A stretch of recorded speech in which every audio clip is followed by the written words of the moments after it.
Hello. Hi. How you doing? I'm good. How are you? Oh, just living the dream. Living the dream. Dude, I have this week and next week off, and it's so nice. Ugh. Yeah. I needed a staycation. Yeah, the week that this is going up, I will have just gone back to work for 2 weeks, or my first week back. So I'm sure I'm exhausted and I hate everything right now. Fair. Totally fair. Yeah, I'm currently on my last few weeks stint of disability, so we're pre-recording a few of these motherfuckers. So it's noon on a Wednesday, and I'm wondering if it's too early to drink a White Claw while we're recording this. I don't think so, and honestly, I think we fucked up by not. Right, I'm on vacation, so I can drink a White Claw whenever I want. Really? I vote before the next time we record, we Facts. Take a claw break. Also, White Claw, sponsor us. Actually, Truly I take it back. Us. Yeah, Truly Lemonade, please, at us. Oh, those are so good. Okay, anyways. We wanted to... Yeah, but we wanted to... Before that, I forgot. Yeah. We have an announcement. Yeah. Go. YouTube, you guys.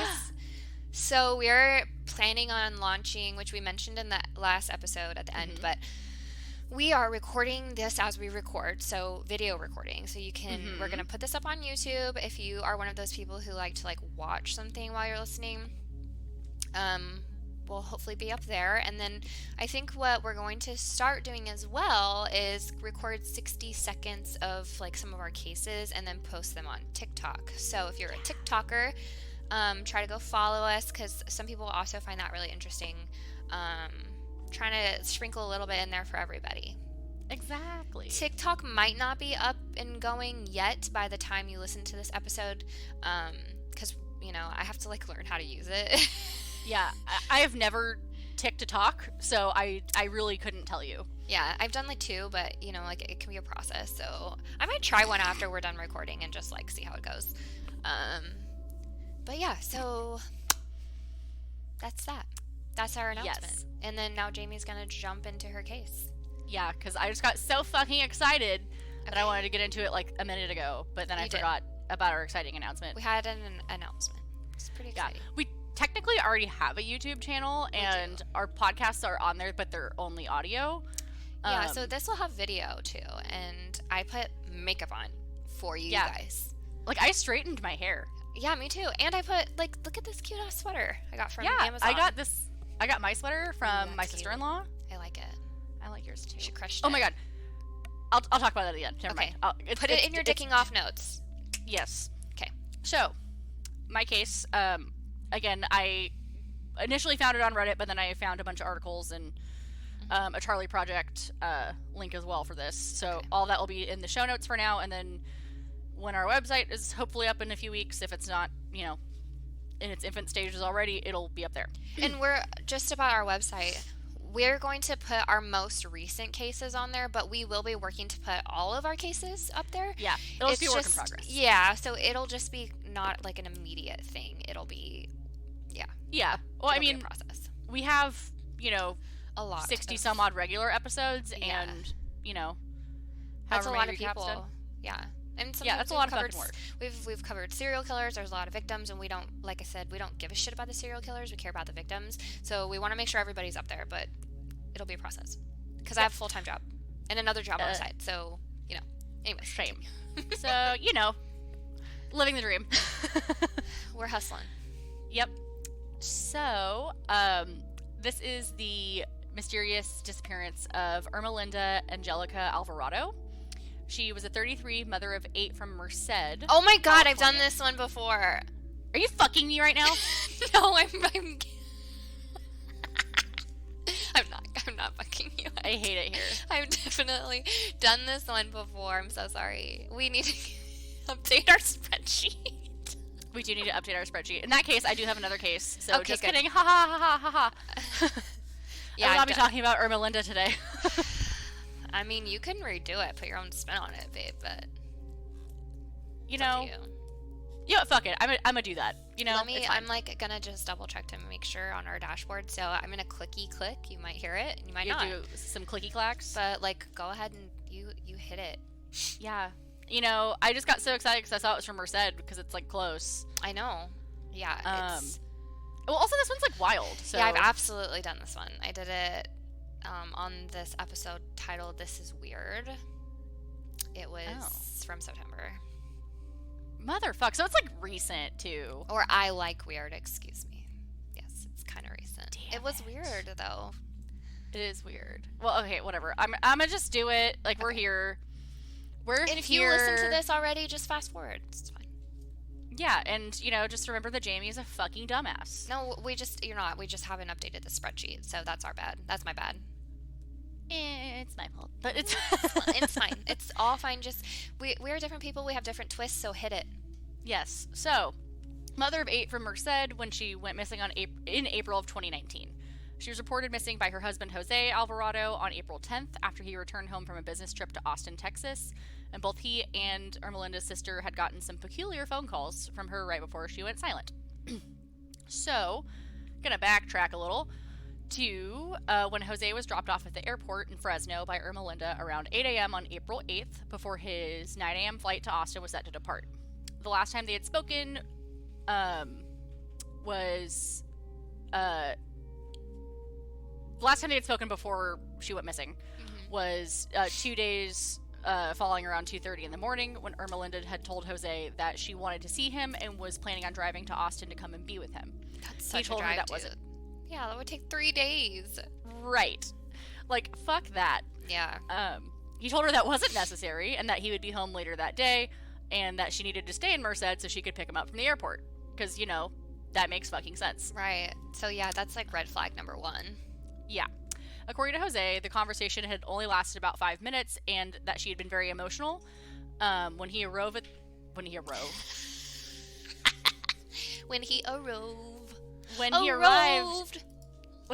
at the airport, there was no Ermelinda. Not long before the conversation with her husband, she had also reached out to her sister saying that she had rented a car and was planning on driving across the country to visit their brother. Her brother lives in Florida. So it literally made no fucking sense. Red flag. Uh-huh. At 9:37 a.m., because these phone calls happened at like 2:30. Right. At 9:37 a.m., Ermelinda posted a video to one of her social media profiles showing her alone near the city of Blythe, California, which is about 7.5 hours driving from Merced. Yeah. After the first call to her sister in the wee hours of the morning, her sister had been trying to reach her all day, and finally, when Ermelinda answered, she told her that she had rented a car, gotten into a car accident, and 2 men had tried to steal the rental and her belongings, so she was running for her life. A few hours later, her brother-in-law got a hold of her, and she said that a friend had collected her and that they were on their way to LA. Which from Blythe isn't super far, but still. This is the last communication anyone has had with Ermelinda Alvarado. The following day, the rental car was discovered in a desert area right off of I-10 between Blythe and Indio, which, if you don't know... Where Coachella is. Yeah, you know, Coachella. Coachella. Yeah. R.I.P. to music festivals. Yeah, seriously. I've also never been to Coachella. I almost went a few years ago, and then... I want to go to Outside Lands in San Francisco. I love Outside Lands. We should do that when we can. Okay. Maybe this year, then maybe this year will be open. I Doubt hope it. so. Probably not, though. Not until everybody's vaccinated. Anyways, continue. Neither here nor there. Inside the rental car, they found her purse, credit cards, and ID. Her cell phone was nowhere to be found. The area where the vehicle is found is a popular spot for drug mules, as it's near the California-Arizona border. A private investigator that was hired by the family determined that her cell phone had pinged at a nearby tower, so the family got to work searching. Jose would later recall, "We searched it, it was hot, it was hard, but we did whatever we could." The search was fairly fruitless, with the exception that Ermelinda's shoes were discovered after a 3-mile radius search that included hiking up a mountain. One theory to her disappearance has to do with her addiction to prescription pain pills, namely Vicodin. In the weeks leading up to her strange behavior and going missing, she had done a 72-hour stint in a local rehabilitation clinic for her problem. Her sisters had been noticing for a while that their mother's pain pills had been going missing, and Ermelinda was the likely suspect. Jose, her sisters, and their 8 children had been searching for her and bringing awareness about her disappearance for about a year and a half now, and there is still no leads or information of what could have happened to her. Jose took a leave from work until July of 2019 in attempts to help find her himself and to help the younger children. The children spanned in age from 6 to 23, and the younger ones were like very distraught. Yeah, I'm sure. I can imagine. So he was trying to help them process and heal from what had happened. Ermelinda leaving, especially without word of where she was going or what she was planning on doing, is more than out of character for her, and her family just wants answers. She remains missing. Anyone with information about her disappearance is urged to call the Merced Police Department at 209-385-8880. That's so strange. Yeah, and nothing has come up since. Right. Literally not a fucking thing. To find her shoes out there too, that's so weird to me. Yeah, like that's like one of the like weirdest and most eerie thing that we can find. Right. You know what I mean? Like, because how far are you gonna get without shoes? Right. In the wilderness, like especially in a desert. And you would think that her body would be out there. Yeah. I mean, unless because I have a hard time imagining she's alive. Yeah, I mean, it's sad, really hard to say. Yeah, I mean, right. Yeah, that's terrible. Absolutely. So yeah, okay. I wish I had a case that we hadn't already apparently done. That's okay. But, well, yeah, whatever. That's all right. It's been a while, so it's fine. Mine's a Jane Doe, so ooh, interesting. It's weird. So right, we one of my first cases I covered was actually a Jane Doe found in the Delta as well, but she was found in the fridge, so she was. I remember that. She's dubbed the fridge lady, right? Mm-hmm. Well, this is another Jane Doe found in the Delta area. March 29th of 2008, a fisherman discovered a skeleton underneath a discarded box spring in the Delta area of Sacramento. It was actually, the town is called Isleton, I think. The Sacramento County Sheriff's Office responded to the call and found remains that were buried underneath an old box spring. For people who aren't familiar with this area, like people go out there to dump trash, and there's just like a lot of empty area out in the Delta. Really quickly, I have a soapbox. Yes. Don't dump shit in just bodies of water. Please go to just go to the trash. Literally go anywhere else. Right. Like, don't dump it in nature. Don't dump it in water. Like, I don't care what the fuck it is. Don't dump it in water. You're ruining ecosystems. You're ruining all sorts of things. Like, no. You're a piece of shit.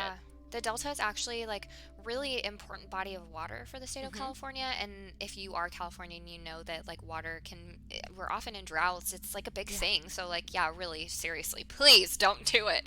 And don't dump bodies out there either, and don't kill anybody. There we go. Wear your mask. Thank you. I'm off. Wear your mask and don't murder anyone. Right. It's not that hard.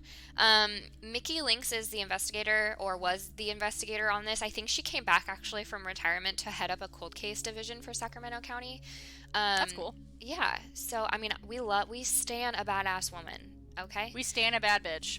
We do. She stated that it seemed that this body had been underwater at some point. I'm not really sure how they determined that since it was a skeleton, but, whatever. They didn't know. We're not forensic pathologists. Right. They did have the body examined, though, by the Chico State, like, anthropological department or something. So they estimated that the body had been placed there several years ago, and estimated that it happened between July and September of 2004. And that was actually determined from examining the box spring that was covering the bones. So they assumed that was kind of like a thing, it was done on purpose. So fucking 2004 science, had been there for 4 years because she was discovered in 2008. And I say they do not know who she is, but they do estimate that the skeleton belonged to a female between 25 and 35 years old when she was found. They estimated that her height was between 5'3", 5'8". She was fully clothed when she was found. So this is the interesting thing. Skeleton fully clothed. She had super distinctive clothing on. There's pictures of it, and the investigators thought, like, this is how we're going to identify who she is. And when we identify who she is, then we can discover who did this to her. She was wearing a blue hoodie. It had Delta Fire Crew on it, and, like, on the right patch, it had, like, 2 crossed fireman axes and the number 5. She had a Grateful Dead jacket on. also super specific. She had jeans, Fruit of the Loom underwear, and black tennis shoes. She was found with jewelry, a beaded necklace of a crouching frog, and a white metal bracelet with green heart charms on it. So the pictures you can see if you follow the link, which that's going to be a huge thing in identifying her. Yeah. They were able to obtain some DNA from her skeleton, and That's now good. that they're using, like, you know, that the genealogy stuff to determine who people are, maybe they can do that, and that might identify her. No leads have come from any of this at this time, though. They do have a rendering of what they believe she would look like. They thought she was predominantly European, but maybe had some component of Asian, African, or maybe Hispanic in her. Okay. That's all the information that they have. Since, you know, this area it's big, but you'd think that, like, you find a Jane Doe, you'd connect it to a missing person. So it may be that she's not even noted as a missing person, because maybe whoever was with her or whatever at the time, like, did this to her. So, if you're from this area, take a look at her clothes, because when I looked at it, I was like, oh, dang, that's, like, seems to be something that would connect you. Like, they thought it would connect her to the fire department, whatever, or fire crew, but it didn't. So, just take a look. Maybe she got it at Goodwill. Maybe it was a fluke, but, like, I feel like those things are generally, like, pretty specific. You know, I'm not going to wear a Delta hoodie fire crew sweatshirt when I have nothing to do with it. So. Right. It makes no sense. Or she borrowed it from somebody she knew. Anyways. Possibilities are endless, but literally, go take a look at it. Very interesting, and I believe that this is now being, like, actively investigated because Mickey Lynx, the detective, is, like, hired back on, and there's a lot of cold cases in this area. So that's hella cool that she's doing that, though. Yeah, heck yeah, I love that. Love that for her. Yes. So that is it for me. Do you have any fun dicking off anything? Oh, do I have dicking off for you? Oh. To get to the thing I was going to address earlier, because I was saying that my sister-in-law had given me this sweater and a couple other, you know, because she did, like, a closet purge, and she was like, oh, you might like these things. And for Christmas, she bought me that Revlon brush thingamajig. Yes. The thing that's a blow dryer hairbrush thing. Yes, I love it. Bitch, I used it for the first time. Yeah, I used it yesterday. I dyed my hair yesterday morning after I went to the gym, and I let my hair, like, half dry, like maybe 3/4 the way dry, because that was, like, her pro tip. She was like, don't do it when your hair's sopping wet. Yeah, no. It'll take 5 years. Yes. And I'll say that thing fucking worked. Yeah, it's really reduces frizz, which is huge for me. Yeah, I mean, like, we have naturally curly hair, so, like, you know, we're a couple of frizzy bitches. Yes. And frizzy bitch. It really helps. I mean, like, because normally, like, if I blow dry my hair, first of all, it takes 18 years. Yes, me too. No exception. Too much hair. It's a problem. Dude, this hair, I want to chop it all off. I know.